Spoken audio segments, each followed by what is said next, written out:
স্বাস্থ্য অধিদপ্তরের নিয়মিত বুলেটিনে জানানো হয় ২৪ ঘন্টায় নতুন করে ১৮,৪৯৮টি নমুনা পরীক্ষায় ৩,৮৬৮ জনের দেহে করোনা ভাইরাস শনাক্ত হয়েছে এবং এ পর্যন্ত শনাক্তের হার ১৮.৭২%।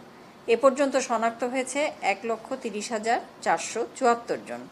২৪ ঘন্টায় আরও ১,৬৩৮ জন সহ সুস্থ হয়েছেন ৫৩,১৩৩ জন।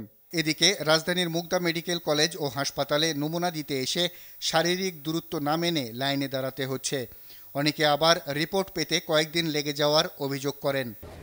মেসেজ যাওয়ার কথা যায়নি, এখন হাসপাতালটা করতে চাই ওরা, আর হাসপাতালটা একান্ত দরকার। আজকে 7 দিন হয়ে গেছে, খুব সমস্যার মধ্যে আছি, রিপোর্টটা এখনো পাইনি, মেসেজ যায়নি। নির্ধারিত সময়েই তারা রিপোর্ট দিচ্ছেন, তবে জনবলের সংকট থাকায় অনেক সময় কিছু সমস্যা হচ্ছে।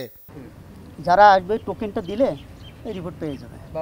যেমন ধরে 10টা থেকে 12টার মধ্যে। যেমন ক্যান্সার হাসপাতাল থেকে অনেকেই এখানে আসে, ওনাদেরকে ভর্তি নিচ্ছে না।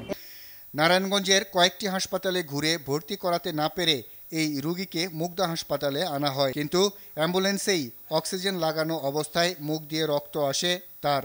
পরে পরীক্ষা নিরীক্ষা করে জানানো হয় রোগীর আগেই মৃত্যু হয়েছে। করোনা চিকিৎসার জন্য নির্ধারিত কুর্মিটোলা হাসপাতালেও স্বাস্থ্যকর্মী সংকটের অভিযোগ করলেন রোগীর স্বজনরা। নন পজিটিভ করোনা রোগীর জন্য আলাদা ওয়ার্ড দাবি করেন তারা। আর বাদল, RTV, ঢাকা।